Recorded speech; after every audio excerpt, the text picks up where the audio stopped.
Penyakit hipertensi ini sebenarnya seberapa besar ancamannya, terutama bagi kesehatan warga Kota Kediri, Pak Endi? Ya, makanya hipertensi ini kan termasuk silent killer. Bagi Pak Endi, keturunan, bila orang tua atau mungkin kakek nenek ada yang menderita hipertensi, apakah kemungkinan juga nanti anaknya atau cucunya bisa juga terkena hipertensi ini?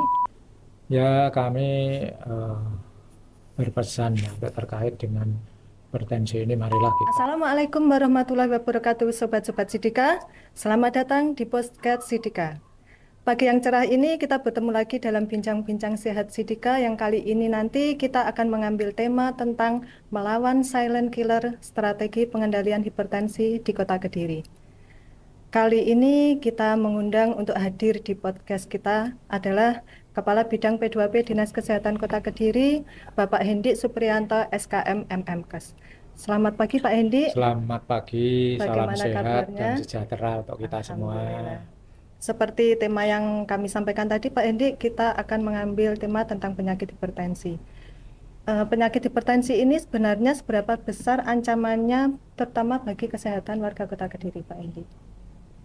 Terkait dengan hipertensi ya, penyakit hipertensi ini hmm, kasusnya ya semakin tahun semakin tambah ya, hipertensi ini Betul. semakin meningkat ya. Oke. Jumlah kasusnya semakin tinggi, meningkat. Dan hipertensi ini tidak asing lagi ya bagi masyarakat, itu sudah terdengar, sudah biasa kalau hipertensi, sudah tidak, bukan masalah yang baru lagi hipertensi. Kasusnya makin meningkat, bahkan tahun 2025 kemarin ya, dari laporan itu sudah ada eh, kasus baru 23.000 ya, Mbak. Untuk Kota Kediri ya, Pak Kota Hendi? Kediri Iya. sudah sebanyak itu ya kasus itu. Kemudian karena ya apa ya, hipertensi itu lebih terkait dengan perilaku ya, karena penyebabnya berupa perilaku kan. eh, Zaman-zaman modern seperti sekarang ini kan perilakunya sudah banyak yang berubah. Geser, Kayak pola betul. hidup ya, Iya. pola hidup mungkin terkait dengan pola makan juga sudah banyak yang berubah, banyak yang makanan sudah tidak alami lagi, sudah makanan yang Cepat serba saji cap seperti saji, itu ya. Iya. tinggi lemak dan sebagainya. Kemudian juga aktivitas Yang berkurang. aktivitas itu sekarang cenderung kurang ya, karena Betul. cenderung males ya orang Iya. sekarang, karena sudah ada HP seperti ini, wis nggak tahu gerak sekarang wis. Banyak kemudahan Ya, yang didapat ya, Pak Hendi ya. tapi eh, aktivitasnya berkurang, kemana-mana naik kendaraan, nggak, jalan kakinya malah kurang. Nah, ini akhirnya karena kurang aktivitas dan ya lemaknya menumpuk di tubuh kita. Terus terkait kalau kita temukan di masyarakat itu Pak Hendi, untuk periksa rutin itu masyarakat sangat sulit ya. Kadang kita periksa itu kalau tidak ada keluhan seperti pusing atau keluhan yang lain itu masyarakat jarang periksa, jarang kontrol. Itu untuk dari sudut pandang medisnya seperti apa Pak Hendi?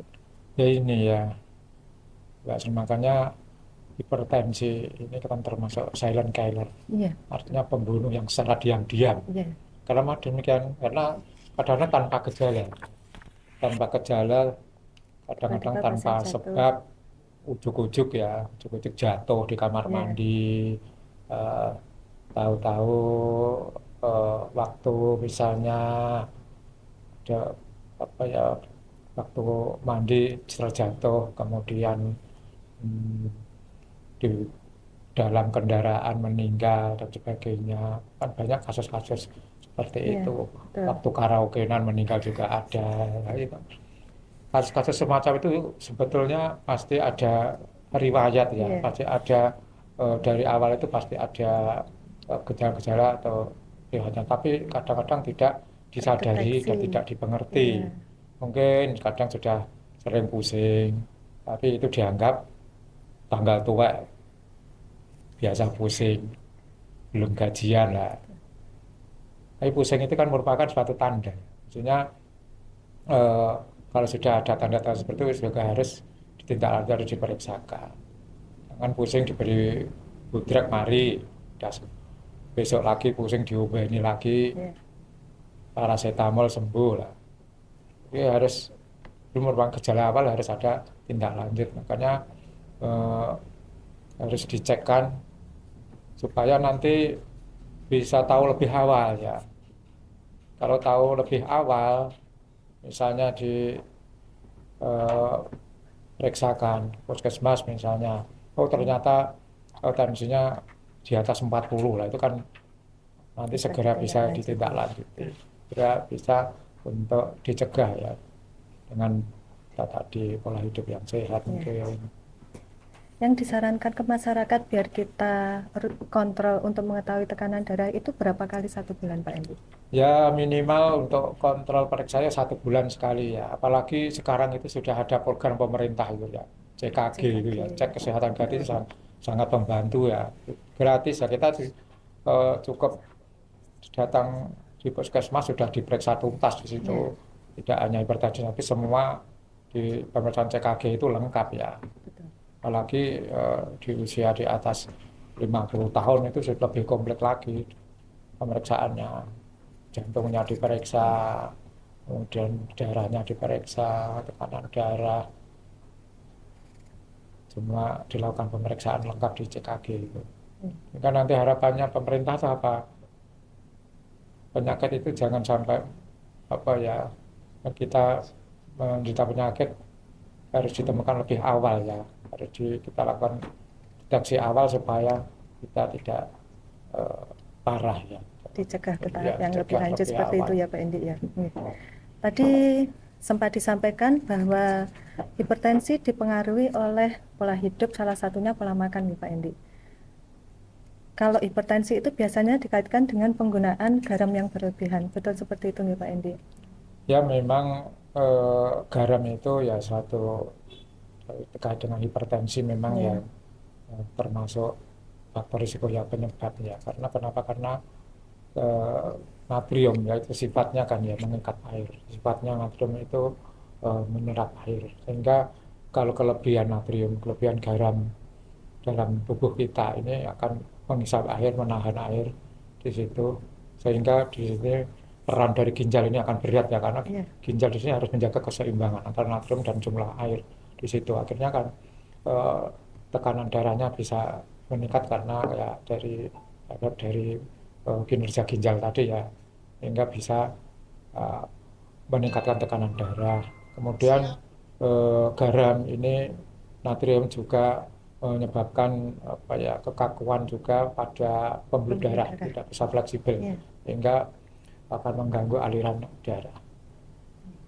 Oh, Makanya harus dikurangi ya, konsumsi ya. garam ini harus dikurangi, tidak kok berarti tidak boleh sama sekali ya, tapi ya dikurangi. Paling tidak kalau menurut standar itu 1 hari ini ya 1 sendok teh ya maksimal konsumsi garam. Dan garam ini kan tidak, kalau kita membayangkan hanya garam yang kita pakai untuk masak ya, tapi kita makan biskuit ada garamnya, kita makan apa snack ada garamnya, itu kan akumulasi bisa banyak Dari tapi kita semua yang tidak menghitung. dikonsumsi. Terus untuk pola makan yang disarankan agar kita bisa menjaga tidak sampai terkena hipertensi seperti apa, Pak Endi?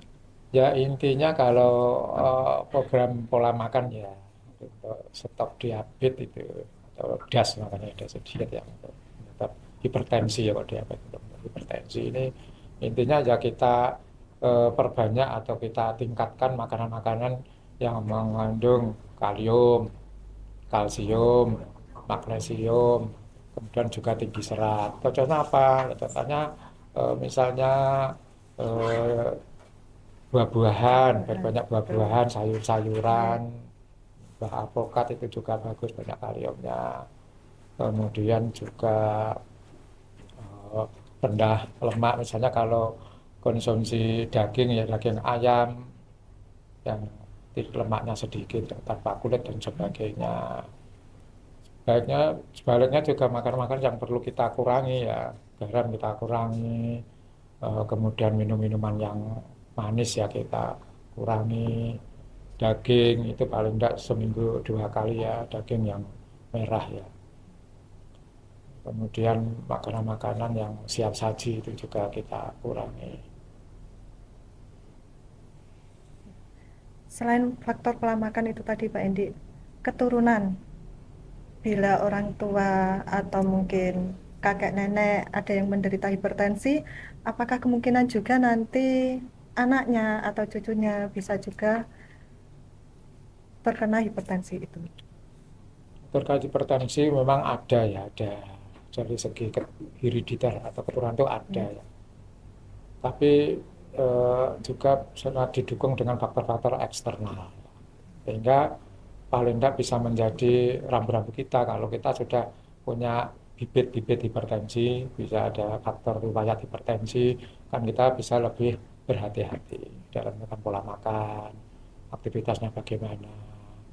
Kita artinya kita sudah mawas diri ya, karena kita sudah punya bibit-bibit itu, maka kita harus juga menjaga pola, lebih ketat menjaga pola pola hidup sehatnya. Jadi untuk Sobat Sidika yang mungkin sudah ada warisan penyakit hipertensi, harus betul-betul dijaga pola hidupnya biar tidak sampai terkena hipertensi seperti itu ya Pak Endi ya. Nah, untuk misalkan kalau sudah ada orang yang sudah dinyatakan sakit hipertensi Pak Endi, untuk pengobatannya seperti apa Pak Endi? Ya hipertensi nanti kan dari hasil screening misalnya, kemudian tensi kita tinggi, dan itu untuk menentukan mendiagnosa itu tidak hanya cukup satu kali loh ya. Satu kali itu belum bisa untuk patokan seseorang itu hipertensi, harus diulangi lagi dengan hari yang berbeda, paling tidak 2 kali pemeriksaan. Di 2 kali pemeriksaan itu tensinya tinggi di atas 140. Kecuali kalau misalnya 1 kali pemeriksaan sudah tinggi 180 lebih, itu lebih menekan, lebih menguatkan diagnosa lagi. Jadi paling tidak 2 kali pemeriksaan itu untuk menentukan seseorang itu hipertensi atau tidak. Nah, nanti kalau memang hipertensi, nanti kan tentunya akan berlangsung, kita tidak lanjuti ya Mbak. Cuma kita tidak lanjuti di layanan, seberapa jauh tingginya, ya, karena kan masih ada yang prehipertensi, kemudian nanti hipertensi yang moderat dan sebagainya, harus kita pastikan dulu seberapa tinggi ya. Karena pengobatan nanti kan juga menyesuaikan dari kriteria itu. Kalau misalnya masih memungkinkan untuk diatasi dengan diet, hanya kita upayakan. Nah, jelas nanti pengobatannya juga tetap kita lakukan. Kalau perlu pengobatan juga nanti ada pengobatan yang nanti akan dilakukan oleh tenaga kesehatan, dokter, biasanya di puskesmas juga ada dokter. Bagi mereka penderita hipertensi yang dalam pengobatan, apa resiko terbesarnya jika mereka tidak disiplin untuk pengobatannya Pak Endi? Ya gini, karena fungsi daripada pengobatan ini artinya kan untuk menstabilkan, untuk mengendalikan, ya, supaya hipertensi terkendali. Karena manakala nanti biasa ya, bisa minum obat, tensinya sudah stabil terkendali, terus akhirnya kok merasa penak, enteng, merasa sembuh, akhirnya putus, nggak masuk pengobatan. Nah itu nanti dikhawatirkan apa? Dikhawatirkan itu nanti sewaktu-waktu tekanan darah itu kan bisa meningkat ya, ujuk-ujuk tekanan darah tinggi. Nah ini yang ujuk-ujuk ini nanti yang akan akhirnya misalnya stroke, ya, dadak pingsan, dadak jatuh dan sebagainya, karena tekanan darah yang mendadak tinggi. Kenapa? Karena tidak terkendali itu tadi. Makanya ya harus konsisten itu tadi. Seberapa besar pentingnya dukungan keluarga terhadap anggota keluarga yang mungkin sudah dinyatakan sakit hipertensi ini Pak Endi? Ya kalau ya misalnya hipertensi itu memang harus disupport ya. Berita ini harus disupport oleh keluarga, harus istilahnya motivasi, disupport untuk patuh ya, patuh pengobatan, dan juga menjaga pola hidup sehat tadi, perilaku istirahatnya, makannya dan sebagainya. Ini memang harus disupport ya, keluarga harus memberikan dukungan supaya nanti minum obat itu kalau diberi dukungan ya, beri support oleh keluarga, ini kan lebih patuh dan taat. Mengingatkan Ya, seperti itu ya Pak Indi. mengingatkan. Ya hampir sama dengan penyakit kronis lainnya ya. Ya. Dan yang paling penting minum obat itu jangan dianggap sebagai beban ya. Minum obat. Anggaplah minum obat itu seperti minum vitamin ya nggak? Kalau minum vitamin kan enggak begitu awang-awang. Minum vitamin itu orang yang setiap hari kadang-kadang yang minum vitamin ya. Makanya kita dan itu eh, hitung-hitungannya kalau misalnya sakit kronis seperti hipertensi diobati atau tidak misalnya. Kalau diobati ini kan bisa terkendali ya, bisa terkendali. Insya Allah kalau tensinya terkendali maka akan bisa mencegah munculnya komplikasi-komplikasi lain ke ginjal, ke jantung, kemudian ke penyakit-penyakit yang lain. Kalau tidak diobati ini akan lebih cepat terjadinya komplikasi ya. Tapi kalau diobati komplikasinya akan bisa dikendalikan. Sebagai pesan penutup Pak Indi dari Dinas Kesehatan terkait pelayanan atau untuk penderita hipertensi ini? Ya kami berpesan ya terkait dengan hipertensi ini, marilah kita berupaya bersama-sama untuk melakukan upaya ya pencegahan dan pengendalian hipertensi ini dengan selalu mengingat dan menjaga perilaku hidup bersih dan sehat ya, perilaku hidup bersih yang sehat.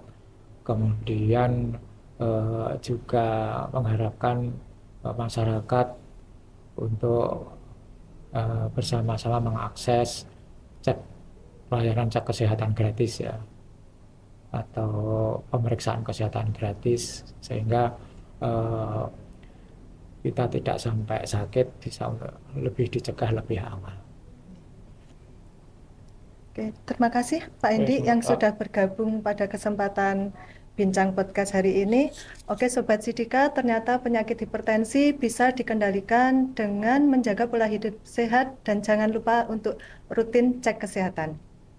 Dan bagi kalian semua Sobat-Sobat Sidika, jangan lupa tetap saksikan tayangan podcast Sidika di Dinas Kesehatan Kota Kediri. Terima kasih. Akhir kata kami pamit dan undur diri. Wassalamualaikum warahmatullahi wabarakatuh. Salam cerdik.